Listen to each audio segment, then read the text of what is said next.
All right. Hi, this is Atticus, and welcome to Stacklands, our second run, part two. Now, we're at a point where we have a couple of villagers, and you can see we're kind of making more milk than we need. We're making more omelets than we need. So, our food situation is very good and basically automated at this point, kind of semi automated. We still have to go grab the eggs and drag them over to the stove. So, we're going to fix that in a little bit. So we are taking an egg and a chicken, combining it so that we can hatch another chicken. We want a couple more chickens so that we can kind of fill up an animal pen with chickens. Because down the road we'll need more of them, and we'll need more egg production. So we're looking ahead and trying to stay well ahead on our food. You can see we're making so much we're actually selling some of the food now just to keep from having too many cards. And it's also time for us to expand. I mean, if we've got that much food, let's get some more villagers.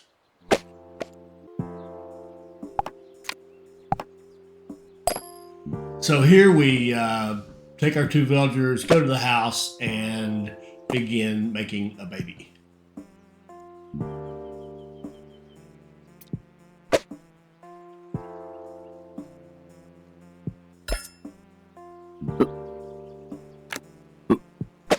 All right, baby made, back to work. The baby, of course, will stay in the house until it becomes an adult, which is rather quickly in this game, and then we'll have a third villager, and we'll repeat that process multiple times till we have enough people to deal with all the challenges of the game. And we'll get into how many that is a little bit later on. Now, remember, we're playing on the short cycle, so we only have 90 seconds between feedings, and that really changes how you have to play. For one thing, I would like to have full armament on these guys right now, but there's just not enough time. So we have the builder because we made sure that we made a hammer so that we could get the fast buildings. And we have an archer from a bow that we were lucky enough to get from a prior battle. But now we've got a rare portal, which is going to be a stronger enemy coming. And really, we don't even have armor for these guys. We don't have chainmail armor, which I would like, or at least a wooden shield. But there's really just not enough time to make it. So move the house away from the portal, and so that baby doesn't pop out at the wrong moment and get slaughtered. And we'll have to watch our battles a little more closely. And there you can see that the egg, a chicken has hatched, and we've got more eggs, or more chickens rather, than we had before. So we're going to go fight these guys like this, and we'll try to grab one quickly, get a shot in before the other guys join in, but it won't be long till, of course, we're fighting 2-on-3. So there's a shield. We could have taken it, but kind of don't want it. Actually, I should have. I should have taken the shield at least for this battle. That was a little bit of a mistake. But there you saw we did just fine because we had that archer who was putting good blows in, and even the hammer dude is pretty good. So now we're going to hatch one more chicken, and that's going to give us 1, 2, 3, 4. That'll give us 5, which is what we're after here to start. And yeah, I'm counting them right there. So that'll give us 5, and that will make us actually 6. That would give us 4 plus 2 would be 6. So that's actually the number 6 is a good number to have. It's actually, if you wanted to keep a stove, not a campfire, but a stove, which is very fast, running full speed with omelets to get 20, it runs on 27-second cycles for an omelet. You'd actually round it up, it would be 8 chickens that you would need to never have any downtime.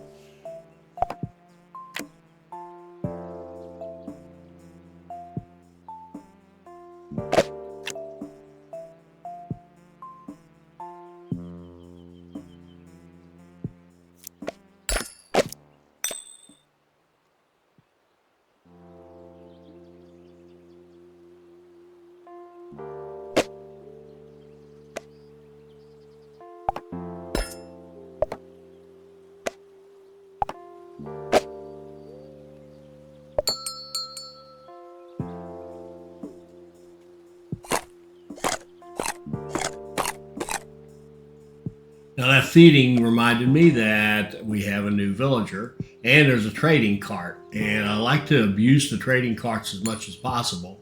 And if you drag a whole bunch of coins over there, and that didn't work the first time from the top, so I had to take it down a little ways. There we go. Now, if you drag a whole bunch of coins over it, it'll do multiple purchases at once. So you don't have to sit there and drag one after another after another. Now, if you do chests, it's not great because if you have a whole bunch of chests and drag them over the traveling cart, it splits all the chests apart. You lose your nice pile. And you'll see what I'm talking about later when I talk about a pile of chests. But I just wanted to abuse the traveling cart as much as possible because sometimes you can get the stuff that you really are waiting on to get your, whatever the next thing is you're trying to build. And plus you get some nice things that you might not get otherwise until you go way out into the cards later on. So you can get some nice things earlier from a cart occasionally. And a lot of times you just get crap. But that's okay too. It's luck of the draw. So I'm just dragging a whole bunch of coins over there and oops, almost took my golden goblet. And there you can see we've got you get an iron bar, you get, it just speeds up your production a little bit. And it's an interesting trade-off between that and saving your money to buy cards, but if something's there you can abuse it. So we'll just get what we can. And there see we got planks and bricks and iron bars, and that's much faster than we could have made them, with our 2 or 3 little villagers here right now.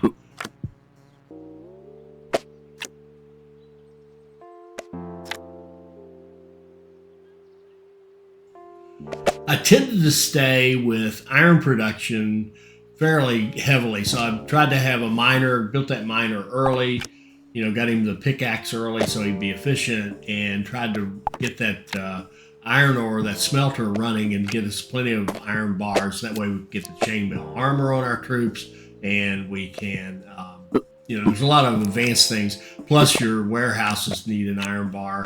So the iron bars are the most advanced thing we can make right now, and they're really are valuable. So I tried to kind of keep pushing that. Now we're still right now in this throw this stuff where it needs to go phase.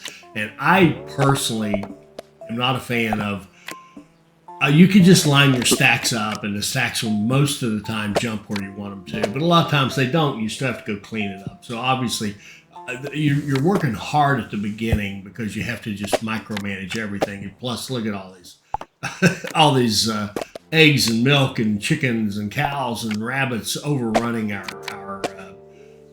whole place. So we've just got organized chaos right now, and that's going to go, of course. So here's our first step in organizing this chaos. We build an animal pen, and now we're going to start dragging chickens into that pen and put it right next to the campfire. So most of the time, we'll get a good drop in the egg. As long as there's one egg in there, it'll tend to drop in the campfire. But see how I had to put that one back in? The problem with that is that I had to put that one in. The problem is that if there's no eggs, if you're not keeping up with your egg production, then the egg just goes wherever, and that's where it's just not automated enough to suit me. See, we got a cow all the way over here in our production area, and that sucks too. So we're going to keep making animal pens now through this stage until we get our animals corralled, if you will. Here you can see we've got a pin on both sides of the campfire. That's so that the eggs can come from, there's more than 5. We're going to put 5 chickens in a pen, so we've got 6. So we've got 1 on each side. And what's happening here as well is we're getting ready for having an omelet business and a frittata business. So we've got another little invasion, so we'll fight that off with our 3 folks here. You see, we're still low on we're still low on armor, but we've focused on the animal pens rather than defenses. So here we're still having to go out to too much manual stuff with the eggs and all that good stuff. But we're getting there. We're getting there. And so we'll keep looking at the see how we're hatching. Sorry, see how we're hatching more eggs or more chickens there. We've got chicken egg combo to brood another chicken or to breed another chicken. So we'll kind of get everybody back after that fight, get back to work, and slowly. I don't mind organizing the chaos once, but organizing it 10 times is a bit much. So, again, we're working on getting ourselves more and more automated to the point where it'll just kind of run on its own. Now we've added the stove to the campfire, and we've got our animal pens on the sides of both of those, so that we've got one animal pen feeding the stove, the other one feeding the campfire. Eventually, we'll throw out the campfire and replace it with yet another stove. And we're getting ready to deal with. I'm still sick of dealing with all these animals. So we're about to handle the rabbits in what seems to be the best way possible. We'll get our little hunting dog, and we'll go out there and we're going to start killing rabbits. And we'll just go through this and kill all the rabbits off the map. Off our village, and we won't have to deal with them anymore. Unless one pops up when we go get a card, and we'll kill it too.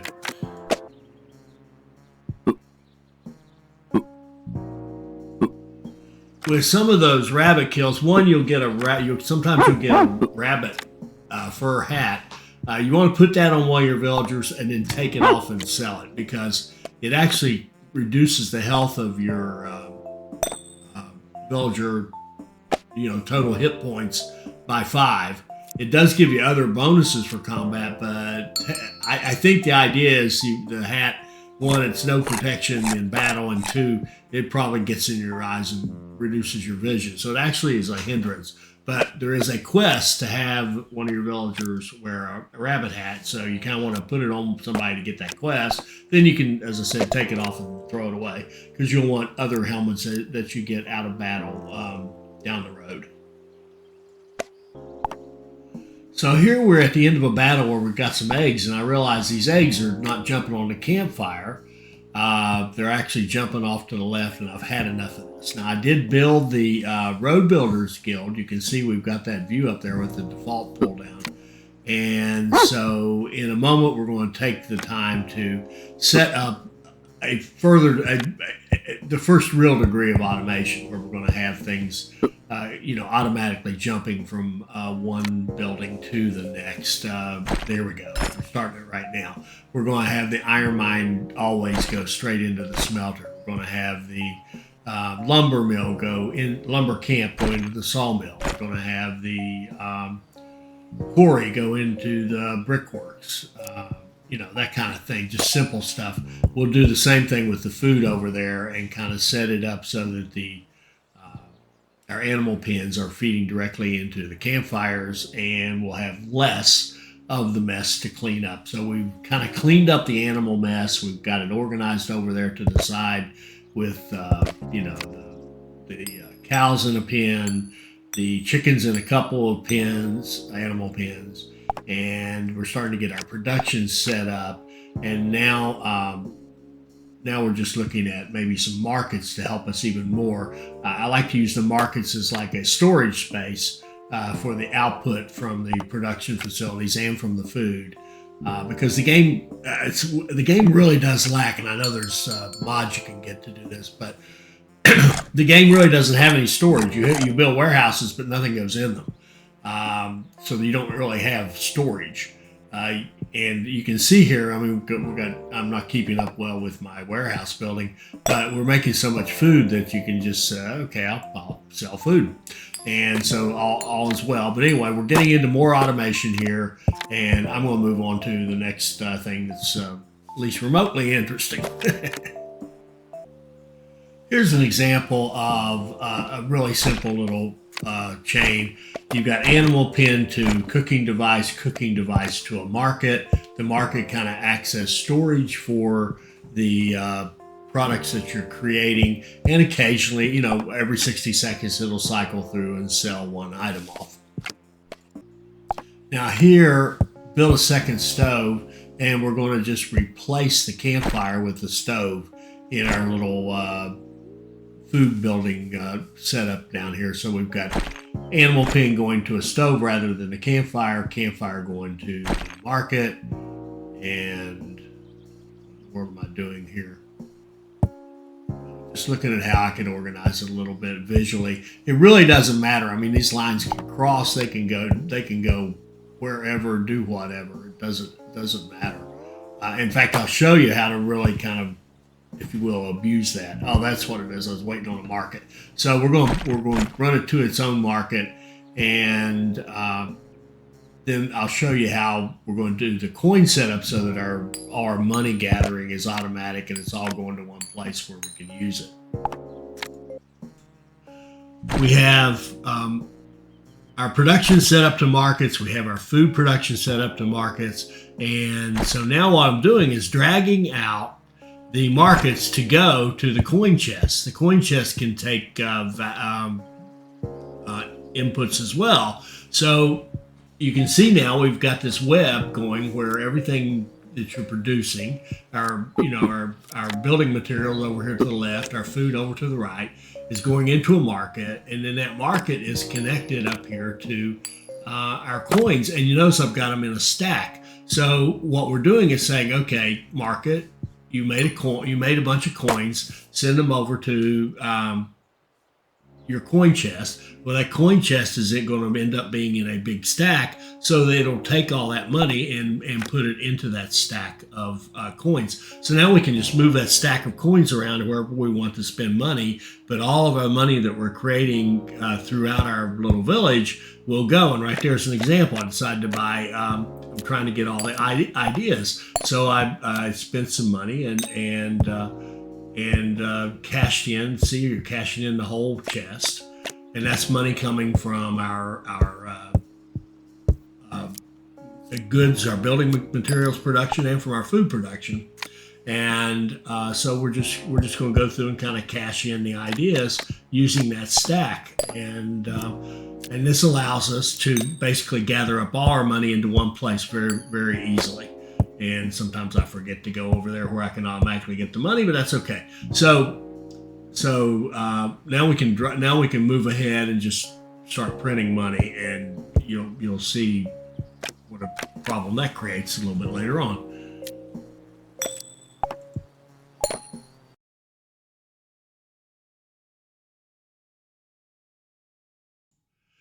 Here you can see just stacks of money all over the place. I just literally cannot make coin chests fast enough to keep up with the money that we're making. So the game is really not meant to be min-maxed and completely ultimately automated, because the amount of money you see here, I could be making probably 10 times that if I wanted to, very easily, very, very easily.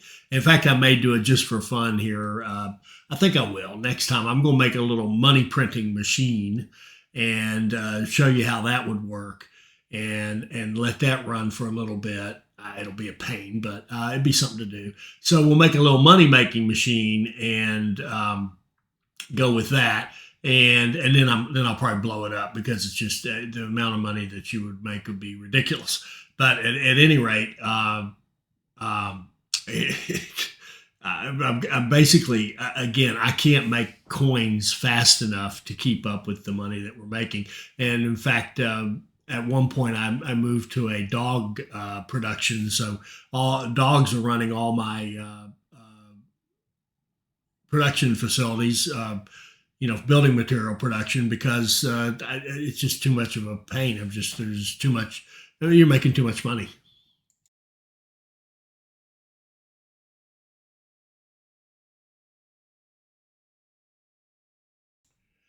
Here we're starting to transition from an omelet business to a frittata business. Frittatas are far superior to omelets, because the frittata can be cooked in a stove in 18 seconds. The fastest speed you can get for your omelets is 27 seconds. So you can run multiple cycles of frittatas in even on these short moon cycles. And all you need to do is add 4 potato farms that are running all the time to a one animal pen of 5 chickens that's running all the time, and both of them feeding a stove. And that stove will be making a frittata every 18 seconds. And we'll just go on and on and on like that. And it'll feed, even on these short cycles, it'll feed 7.5 people. It'll feed even more people on normal cycles or longer cycles, of course. But that way, you're just rocking and rolling as far as your food goes. And I kind of got sidetracked here. I started doing some other stuff, but what we'll do is set up 4 farms, as I said, 1 animal pen, feeding a stove, feeding a market, and that'll be making frittatas 18 at a rate of 18 seconds per frittata.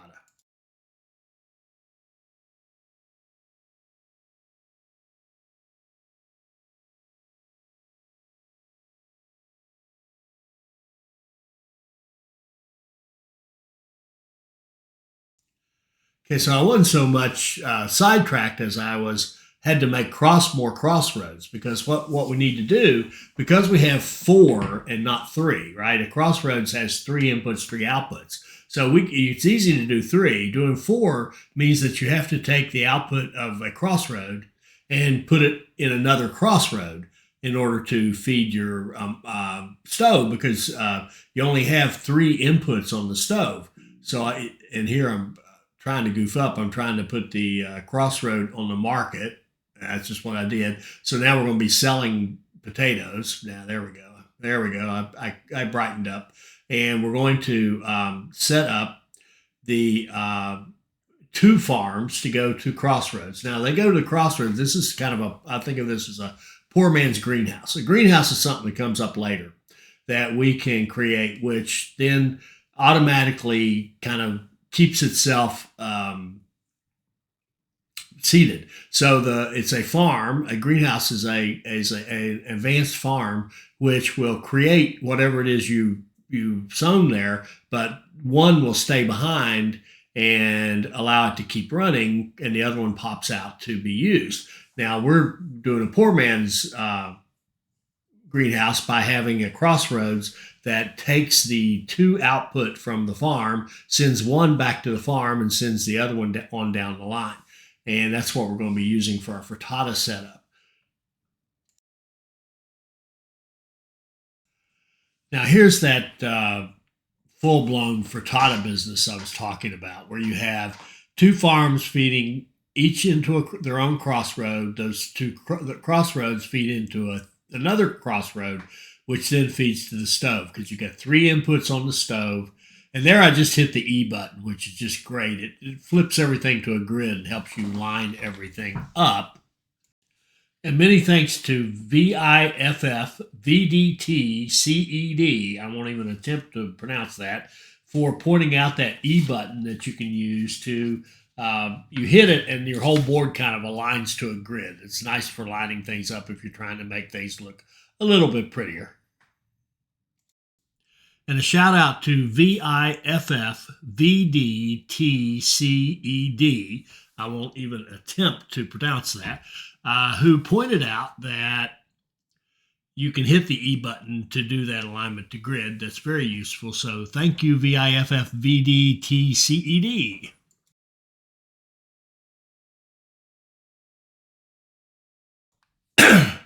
So we finished off all of our card gathering. We've gotten all the ideas up to the armory. And the armory is a little bit of a special case. What I like to do there is grab all my troops and notice there we've got 2 dogs in the house. So we've got a dog house. What we're trying to do now is create another dog. So we can have 3 dogs, and they will be our production team while we do this. So what we're doing here is I want the whole army, because we're going to get enemies pop out with the armory set of cards. You tend to get the idea is something else and an enemy every time. So I want to make sure that we can fight that enemy. Right there, you saw me feed a university. Um, Finally got around to building a university. You need a wizard or a mage to do that, and 4 bricks, and you build a university. And then for every 50 coin that you feed that university, it pops out in about 10 seconds. It pops out another idea. So we're going to just go after that university as much as we can. Now, the only thing there with that stack of coins, the coin chests, if you throw that whole stack on the university, it actually splits them out into, spreads them out all over the place. So I like to find a single coin chest that has at least 50 in it, and then feed the ideas that way. So we're in this idea machine right now. We're going to fight all these bad guys with our troops, and we got them all available, so we don't have any problem, and we can quickly knock them off, and there's just almost no chance of us losing anybody. And then we take whatever comes from the fights, and store it or sell it, whichever. And we feed the university when we can. So we're cranking out ideas at a pretty good pace now. And this will just go on and on. It's kind of tedious, but it just goes on, and we crank through ideas. So we'll move ahead to when this phase is finally over.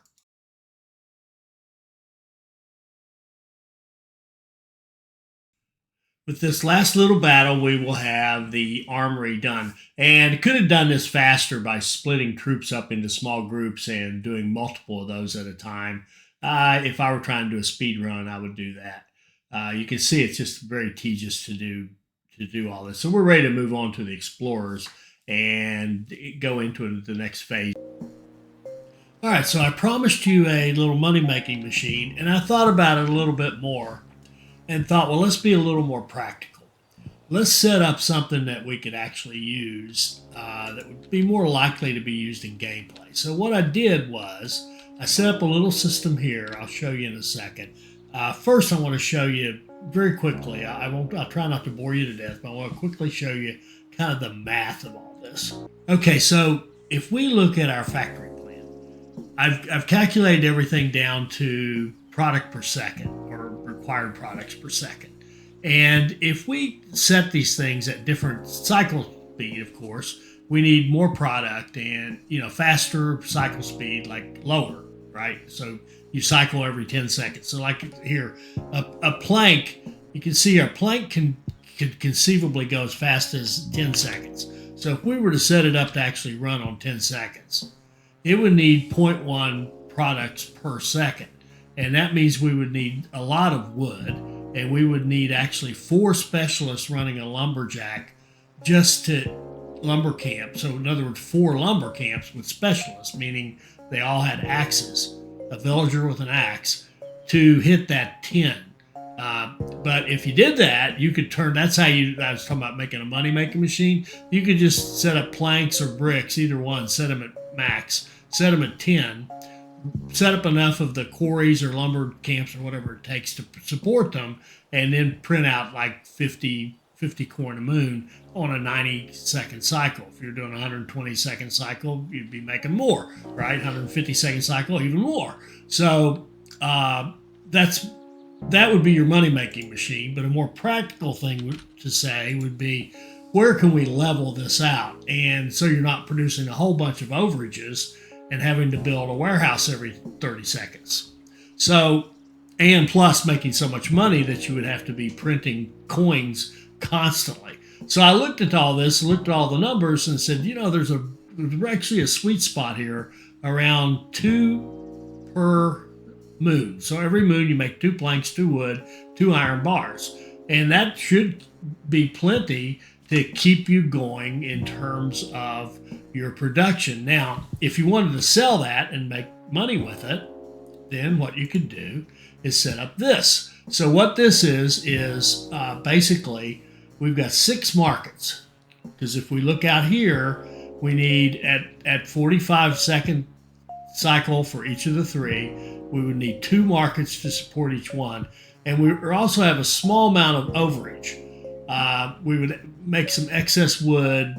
Actually, we would make some excess stone if we're using dogs. and I'll get to the dogs in a minute. But if we ran this like this, we could do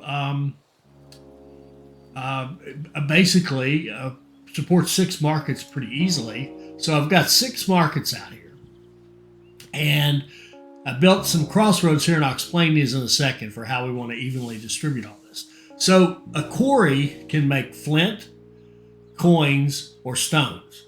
So we cycle the flint. If it's flint, it goes straight to here. If it's not, it goes into the brickyard. Now, I need one more flint. I'm actually missing a flint crossroad, but I threw all my goods out, all my raw materials out, because I wanted to see this run from scratch. So I threw all the raw materials out, and so we'll get some coin to show up in our brickyard for a while. What we would need is a second filter here. This filter would say if you're flint, go ahead. If you're not, go into another filter. If you're coin, go ahead to a coin chest, and if you're not, it would be stone, go into the brickyard. Or you could have a stone quarry, whichever way you want to do it, a stone crossroad that said if you're stone, go into the brickyard. If you're not stone, go up to the coin chest, because that's the only thing left, right? So, left, right. So we run a quarry, we get our 3 products, they go to the right places, we'll have to throw out the coin once in a while, and then they come to this crossroads right here. So now let's go back to our lumber camp. We're producing lumber. It goes into a crossroads because what we want to do with it is send 2 of the lumber to the sawmill and 1 lumber to the smelter, because you need 2 for 1 to get the sawmill going, and you need 1 ore, 1 wood to do the smelter, 2 wood in the sawmill. So we send our first 2 to the sawmill. 3rd one we produce comes to the smelter, and then we cycle back around. That way we've got a sawmill running and the smelter has wood. The sawmill output goes into that crossroads, the same one the brickyard is using. All right.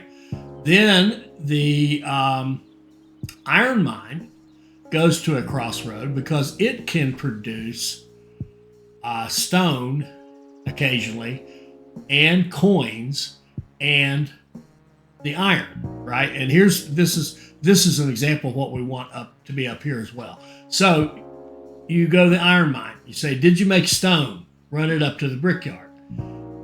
If not, go to the coin crossroads. Did you make coin? Put that in our money chest, our coin chest. If not, you must be iron. Go into the smelter. So now the smelter runs, and it goes into this crossroad, because we've got 4 things that are producing that we want to put into our market to sell. The flint, the bricks, the planks, and the iron bars, right? So we put 3 of them into this, but because this only has 3 inputs, we have a 4th one, the smelter, that goes into this one. So this one feeds this one, and the smelter feeds this one. So everything comes to this crossroad, the 4 that we want to sell, and then it splits them evenly between these 2 crossroads so that we get an even distribution, and then these 2 split it among the 6 markets. So anything here is evenly distributed among the first 3 markets. Anything here is evenly distributed among the next 3 markets. And all 6 markets run, and they sell everything that we make, and it goes. All the markets should be, and I got to fix this, they all go link up to a coin chest in our stack up here. And it really doesn't matter which one they link to. So I'll just make sure that they all go somewhere. And there we go. Now all of our markets are going up to our treasury, if you will. You can think of this as our treasury.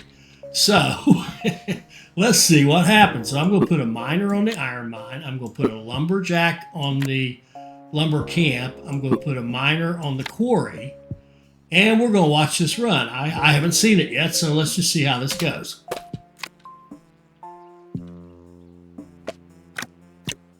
Okay, so far so good.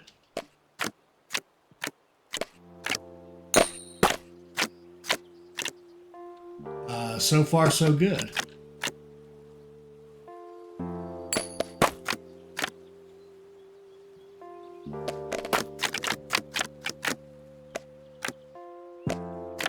Now, is everything ending up on our bottom market? It looks like it is. So let's unstack this. I wanted to see if it would unstack itself. It doesn't appear to be. Oh, it's treating, I'm sorry, I see what's happening. It's treating our 6 markets as one big stack, so it's adding them all to that stack. So I'm going to take you and put you there, and put you there, and put you there, just to balance things out. And let's see if it'll balance it out going forward. My bad. There we go. There we go. That's what we want. We want our products to be created and then spread among all those markets. Now, if we were playing the game, which I guess we are, if we were playing, we could say, okay, well, what do I need? I could just go grab what I need. I could go to the market. Here's our market, our city market, our town village market, and we could go to the market and grab what we need to build whatever we want. Otherwise, it's going to get sold. And we're going to be making tons of money like that. We could do the same thing here. In fact, we are to an extent. We're using markets as storage and occasionally selling one. We could add more markets. You can see how this is backing up. And what you could do is when you had less villagers, you could add more markets and sell more of it.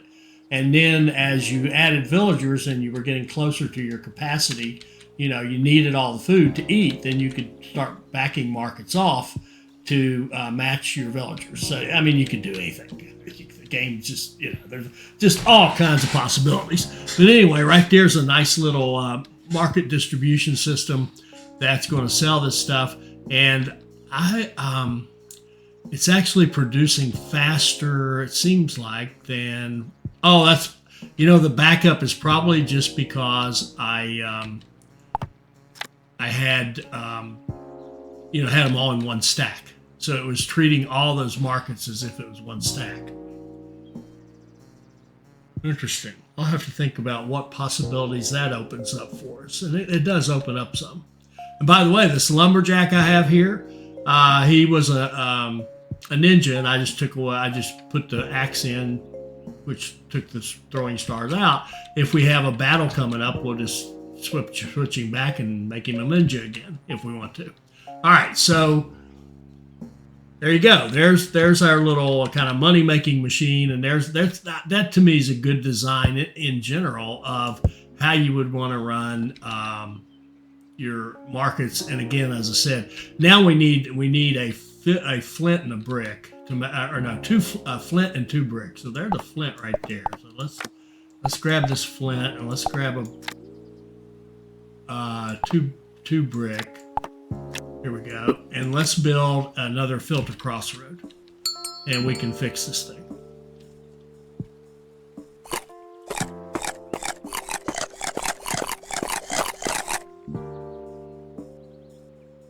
Everybody chows down. We got some coins sitting out here in the middle of nowhere. Why is that? Not sure where they came from.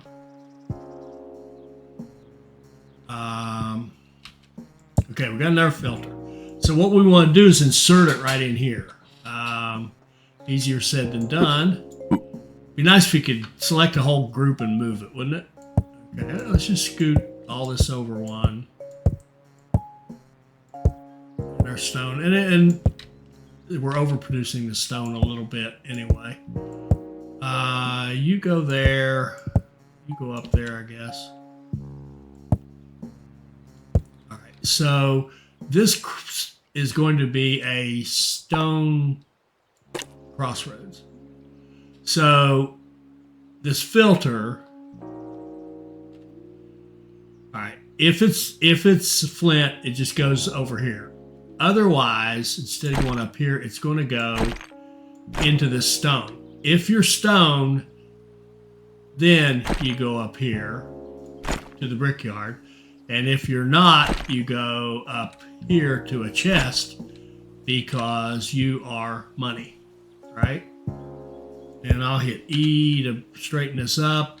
There we go. All right, so there we got our full setup. And we got a 1, 2, 3, 4. Oh, I moved a market over, didn't I? Which is actually all right. Or we could just, if we wanted to tighten this up a little bit, it doesn't matter where the lines are. We could just go like this, and they can cross each other. It doesn't matter. I used to worry about that when I was designing these, and I realized, well, what difference does it make? What if you can read them? You know, if you can read them. All right, so there we go. There's our market.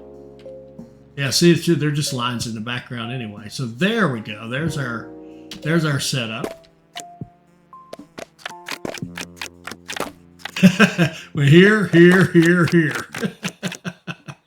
Love it. Okay. And you can see we are overproducing the stone. So now let's just take a look at that. Am I paused? Yeah. Okay. We're overproducing stone. But if we look at our spreadsheet for the stone, a specialist does create quite a bit of excess. So we really don't need a specialist running that stone.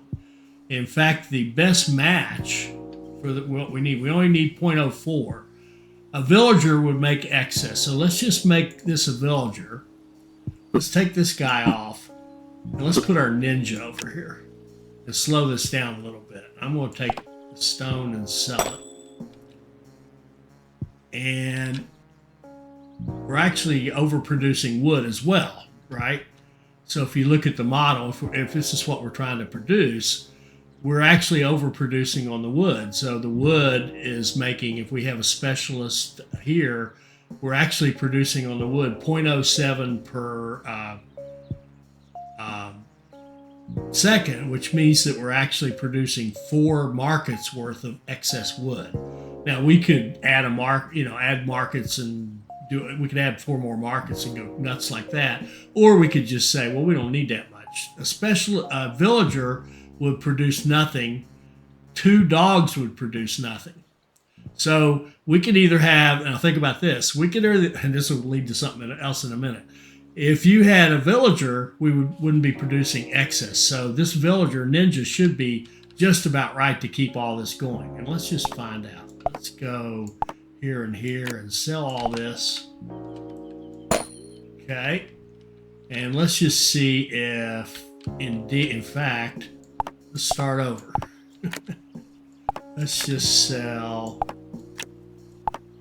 everything. So I missed my chest. There we go. Over there.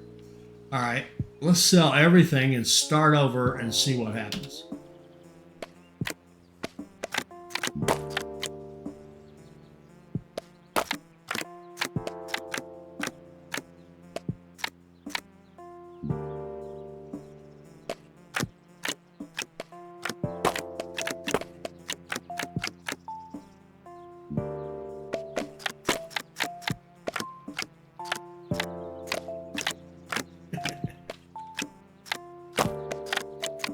It's lovely. It's lovely.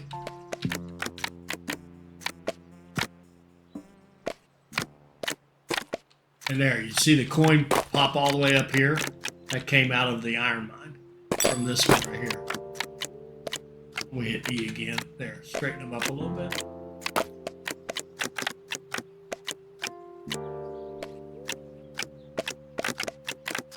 Okay, now notice we're getting excess wood, right?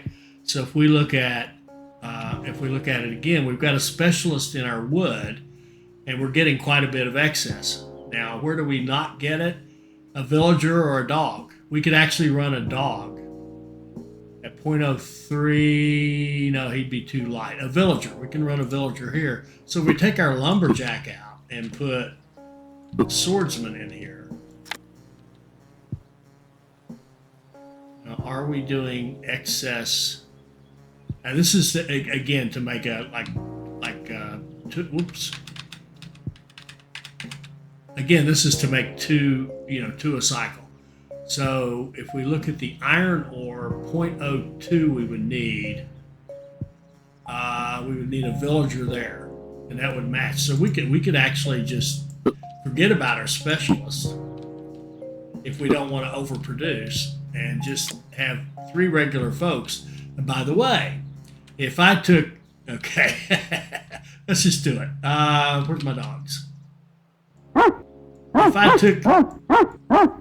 took our 3 dogs and I said, okay, I want you to be a miner. Okay. You can have that. And I want you to be my lumberjack.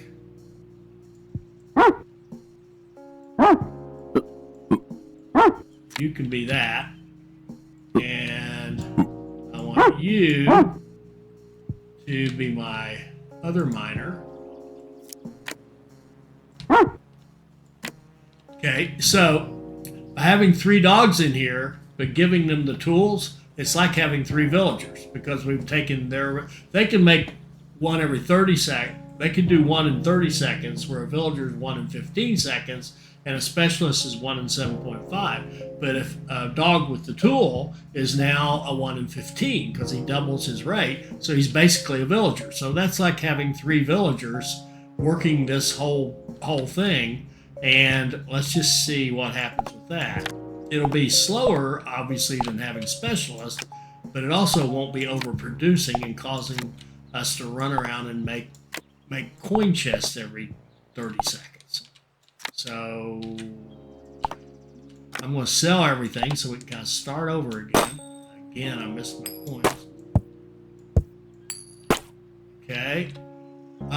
3 dogs, get that out of there.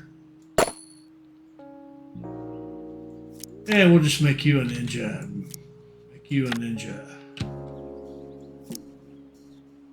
I got some more ninjas somewhere. I guess I can. I'll make you a ninja. Oh, he had a pickaxe. Okay. All right. So let's see how this goes if we're going to run our dog-based production. You can see it's slower than it was before. And I'll time this one. When he comes back to restart, we'll make sure it's 15 seconds. Yep, it is. See that? It's 15 seconds. So he's the same as having just a regular villager in there. But he eats half as much. And we don't overproduce.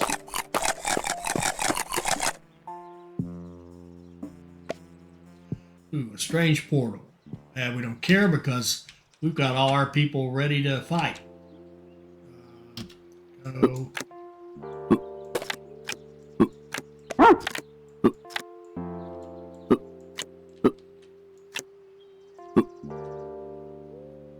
And we'll just draw him this way and he won't even mess anything up.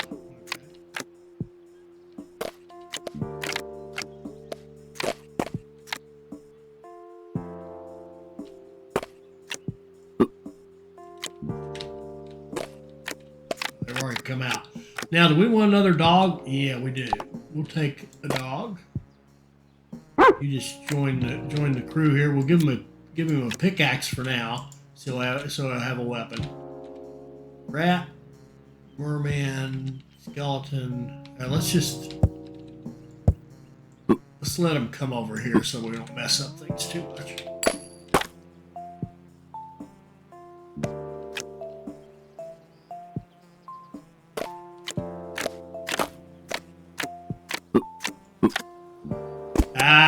I goofed up and let them attack me, but it doesn't matter. The only bad thing about it, I can't withdraw if I did run into a problem, but we're not going to have any problem with this. In fact, we wouldn't have any problem with anything with what we've got now. Alright, so we got a helmet. We'll give him a helmet. We've got some raw fish. We can cook it in a stove. Go. Got an extra coin.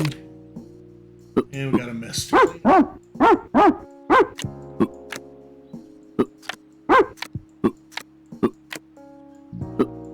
the builder out. The rest of them can just be stacked up and ready to go. Ready to do whatever. Alright. I forgot him. I forgot these guys. We have more troops I didn't use. Okay. And, here we go. Now, if we decide we wanted to build something, we would just watch our market, have our builder here ready to go, watch our market, and grab off whatever we want. Now, you can see this is very, very slow compared to other ways of doing it, but that's all right. It's good enough if you're in the, like if we were doing that part where we were killing off the enemies from the armory, having this still keeps you with decent production, and so that if you did need to build something, you could go grab the stuff off and do it. And you can always, anytime you want to, you can always just switch and put specialists in here if you really want to get into building something. You want to set up an excess. So yeah, there we go. All right, let's wrap up right here. I will fix the missing market so that we get a better distribution and more even sales of our products, our building material products, and then we'll go on from there and start doing our exploration and think about some different ways to do exploration and what have you. And so I hope you're enjoying this. I hope you saw something that'll help you become a better player. I hope you'll like, comment, share, and subscribe, and join us for our next Stacklands video. Thank you.